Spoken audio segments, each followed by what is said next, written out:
I keep feeling like I've seen this movie before. Not since Village of the Damned has death become so brutal or survival so hopeless. No, not because of the trailer that I reviewed last week. This movie is about a group of murderous children going around butchering adults. And it's all starting to come back to me. No.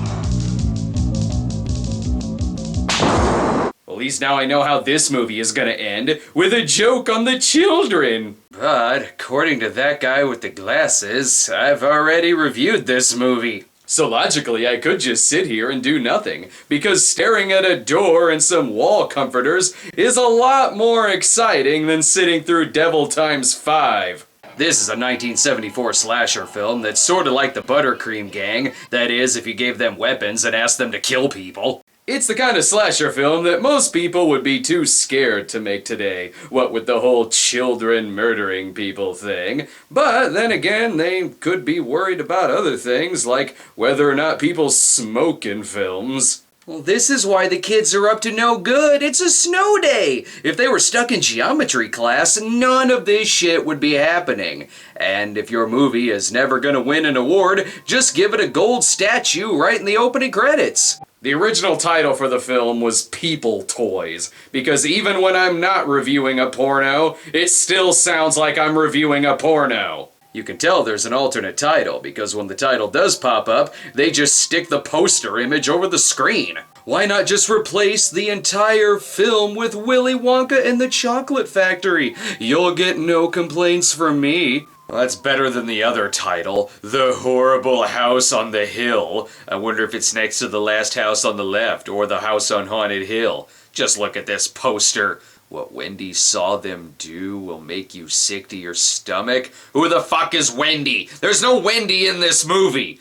I guess I should just tell myself, it can't happen to me. It can't happen to me. Then I'll tell myself that it's only a movie. Leif Garrett? That means this movie won't just be good, it'll be cheerleader camp good. Our leads are a group of people going up to the mountains for the weekend. Look, this girl even has her own Martin Mull. But for some reason, a bus carrying a bunch of murderous brats is also going through the mountains. Possibly because they were gonna push them over a ledge? What the fuck were they doing there? But there seems to be some bus trouble. Here's the problem, you're speeding the film up. That's very dangerous on icy roads. And it's even injured the dummy sitting in the back seat. Despite this horrific looking accident, the kids all seem to be fine. Never mind that they're killers, apparently they're also unbreakable.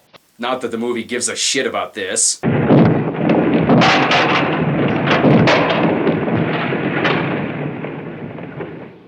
Try to get along with my father just this once, please.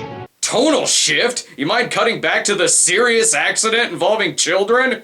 And if they're killers, why would you give them a toy gun to play with? Hot damn! Got me a knife! Okay, fuck toy guns, why is there a knife there? Most importantly though, if the camera crew gets in the shot, just block it off with a black bar, as if you're covering up some tits. Why, movie, you're crying. Don't worry, it's still the opening credits. I'm sure you'll get better soon.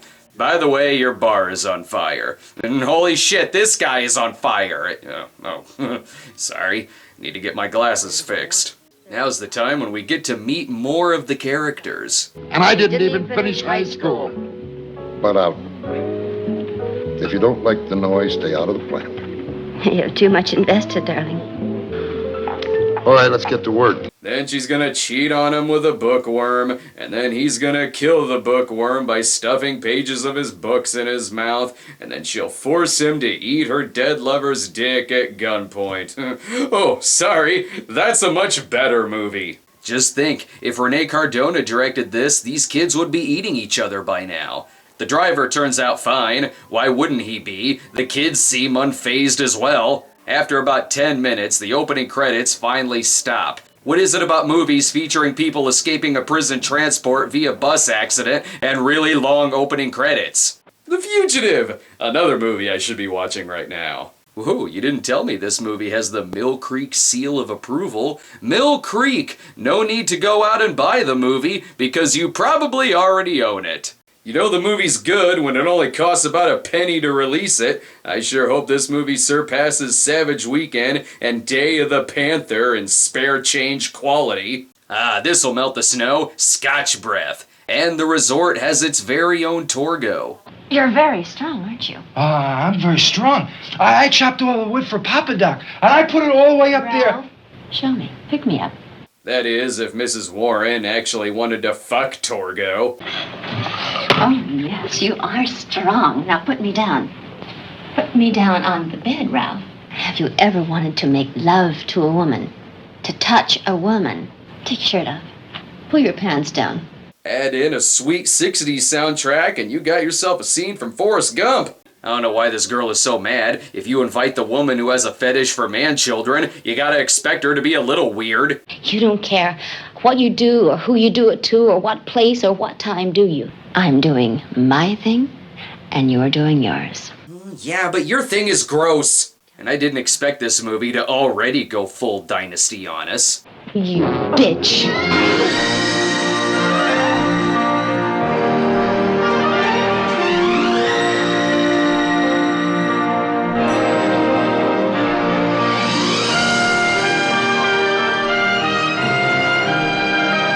Luckily, they get broken up by someone who doesn't even seem like she's in the same room. What are you girls doing, auditioning for the Olympics? I forgot that 70s Olympics traded weightlifting, table tennis, and volleyball for catfighting. See, here's the problem with having your killers be children. It's 20 minutes in and we can't get them to stop playing in the damn snow. I don't know how this guy is planning on stopping them. I don't see a paddle anywhere in sight, but there are plenty of switches that he could cut. The film's director is Sean McGregor, who was fired a few weeks into production for turning in unusable footage. McGregor was replaced by David Sheldon, the writer of Grizzly 2, which I guess means the movie was worth saving more so than Grizzly 2. At least this one got a release, so no one will yell at me for it. I'm wondering if any of that unusable footage was maybe this first death scene.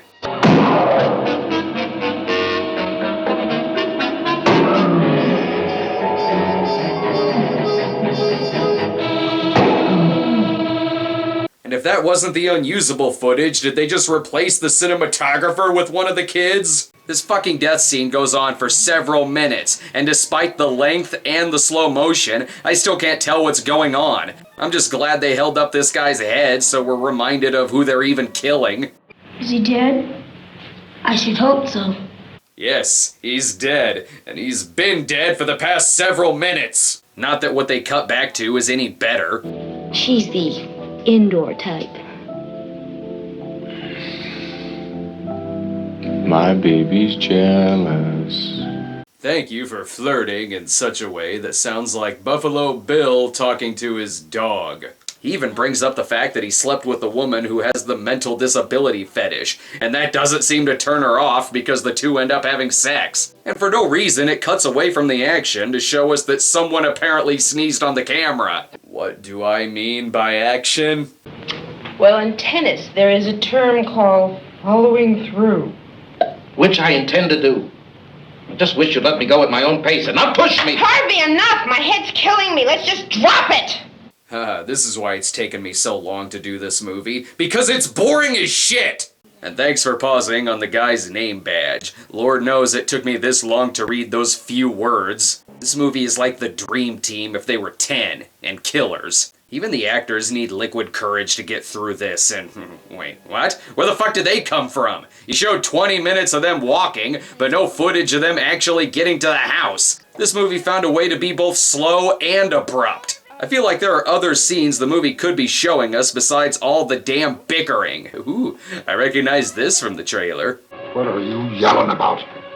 Little people!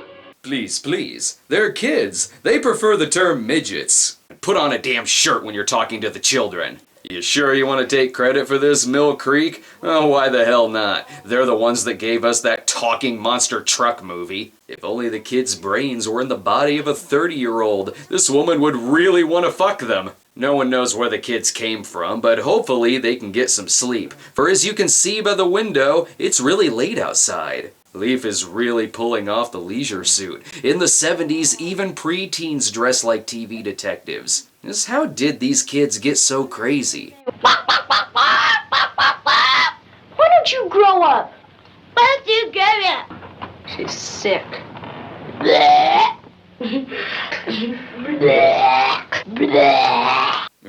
They're about to commit another crime, annoying the audience to death. You're being redundant. I agree. This movie is getting redundant, whether we're watching the crucial weightlifting scene or the intense sledding scene that's just that, sledding. If this is the watchable version, what in the hell was the unwatchable version? Like any family gathering, though, the kids sit at the kiddie table, except for the kid wearing the nun habit, so obviously you can't tell that she's underage, or the director's secret girlfriend. Leif Garrett's cover is that he's a child actor, and I believe him. He's got the looks of a young Leif Garrett. You have to get your experience somewhere.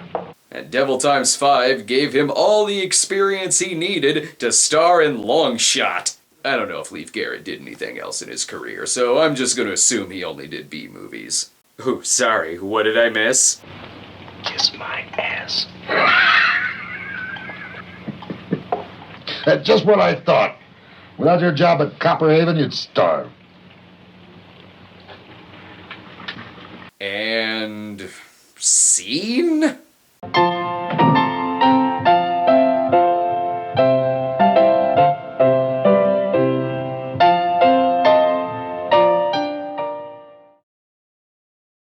Hey, who taught these kids how to do this? I don't know what they're doing, but I'm sure they're up to no good. And it's a little distracting every time it plays this London Bridge style kiddie music, every time it cuts back to them. Must be lonely. Even when there were people, nobody talks to me. That looks awfully thin. Thank you, movie, for reminding me that this is really stupid. But they were nice to let us know which scenes were reshoots, given Leif Garrett's obvious wig throughout half of it. And it appears Ralph is getting in on some underage nun action. Look like he'd make a good paratrooper. Little fat maybe, but don't you think he'd make a good trooper, sister? No! Damn nuns and their paratrooper flashbacks. A lot of girls keep hitting on this guy, and who wouldn't, with his Gerard Depardieu good looks. Sadly, Ralph must come to an end.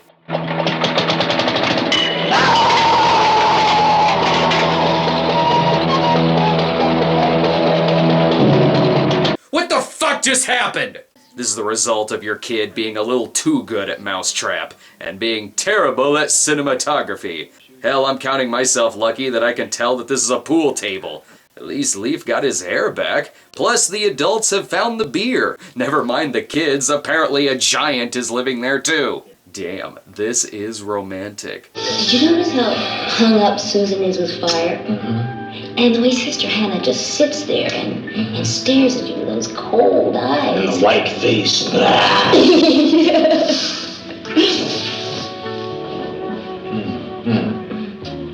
Oh, and, you know, that watch that soldier kid has? Look, honey, if you want to talk about kids while making out, go make out with this girl. She'll talk about kids. We'd like to talk to you. About what? The kids. What about them? Well, we think they're kind of weird. Very weird. Plus, whenever we mention them, this stupid music starts playing. Here's why they're pissed off. There's no video games at the lodge.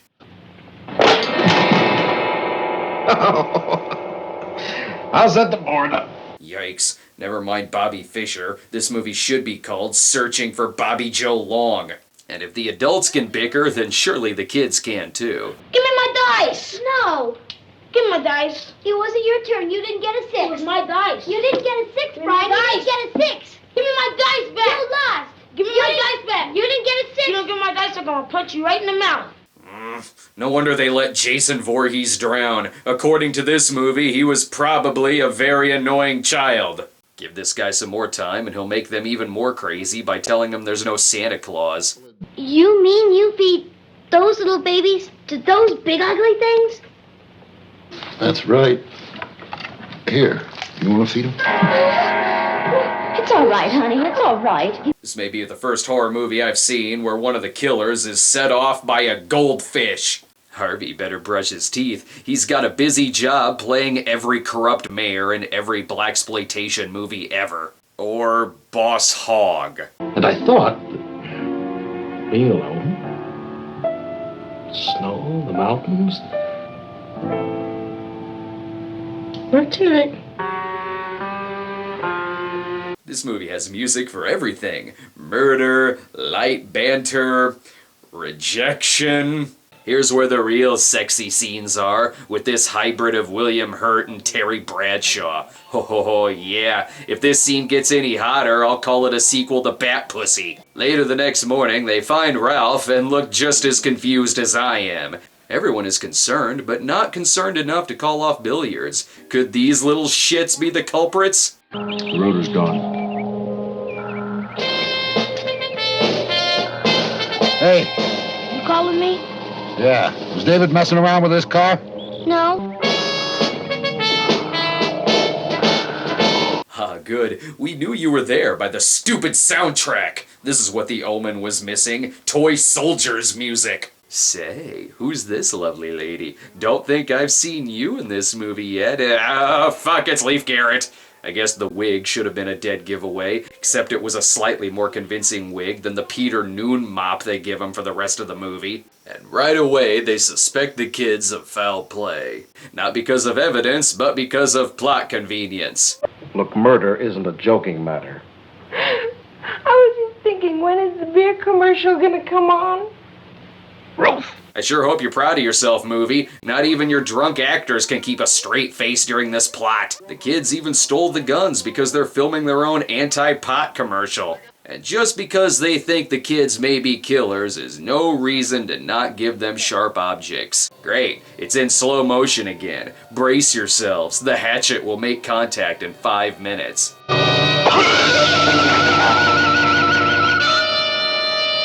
How unfortunate. The back of his head also works as a pause button. The biggest tragedy of all is that his wife is now a sad drunk. Come on downstairs. No, I want to stay here. And then she stays there. This movie has less than 20 minutes left, and I still feel like I haven't even gotten to the second act yet. Well, if she looks sad, it's because she just found out she's got to do 8 seasons of Will and Grace. Nice to know that in the 70s, Rosario simply was Karen. I don't know what it is, but this whole movie feels like I'm secretly looking at someone's shitty marriage. One of them catches the girl playing with her jewelry, so you know what that means.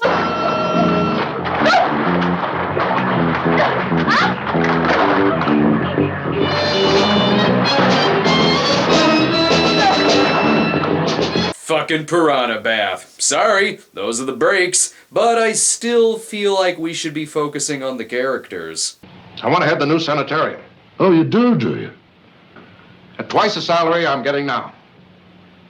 And I want you to start treating my wife with respect. Now, just a goddamn minute.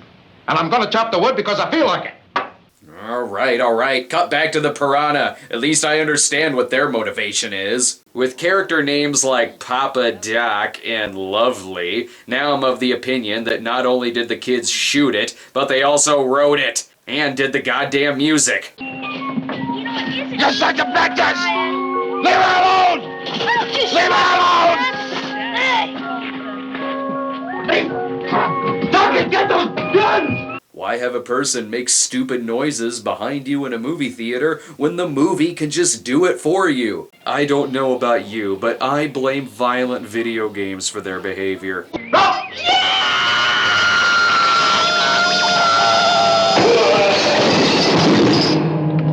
He has only himself to blame for that. Did you see the slow motion? He had plenty of time to get out of the way. Never mind calling the movie Devil Times 5. The movie should have been called Bastards! And I believe you know the penalty for not letting them eat dessert before finishing their greens.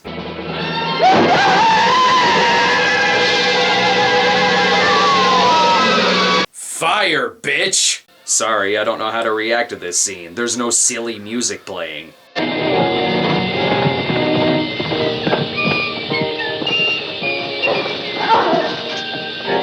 There it is, during the chase scene. Now I'm back to thinking that this movie sucks.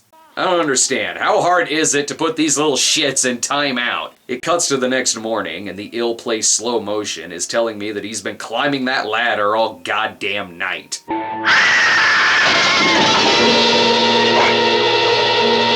Well, so much for them having kids. My face! You! Look what you did to my beautiful face! Don't worry, Leaf. Your face will be fine and dandy before co-starring in Walking Tall Part 2. I don't know about this guy, though. I'm gonna tell you, you bastard! Every one of you! You hear me? You hear me? God! The fuck was that? Way to act creepier and weirder than the murderous children. Look at it like this. Their activities may be questionable, but at least they're playing outside and getting some exercise. Surely this dude can outrun the little tykes. God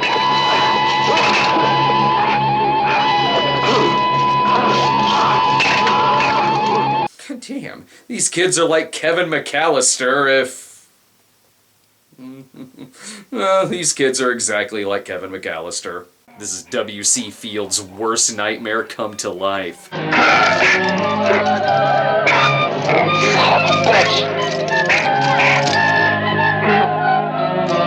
Coincidentally, this is also what hell is like.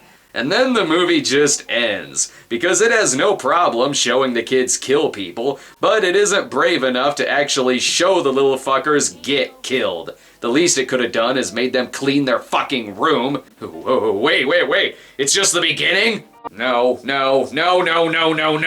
I've put in my time. I don't need to see anything else pertaining to Devil Times 5. Clever ending title, alluding that this is just the prologue in a series of films that never fucking happened. Perhaps that explains the lack of action, or entertainment, or structure. It was all just Act 1. Or probably not. It was just shitty writing. Though Leaf's character did grow up to attempt world domination via castration, I wonder how that ended. Oh right, it ended with me also reviewing that film. I sure hope this video is worth the wait. It was a long time ago that I teased this episode. Perhaps soon enough I can also finally get to Foreskin Gump, which I also teased like 2 years ago. Don't worry, I'm using Devil Times 5's method of time, which means that if I say I'm gonna review Foreskin Gump, it'll take about 5 years, because my foreshadowing is in super slow motion. And I'll get the Grizzly 2 guy to handle about 3/4 of the episode. Do you like that? You got hair like my rabbit.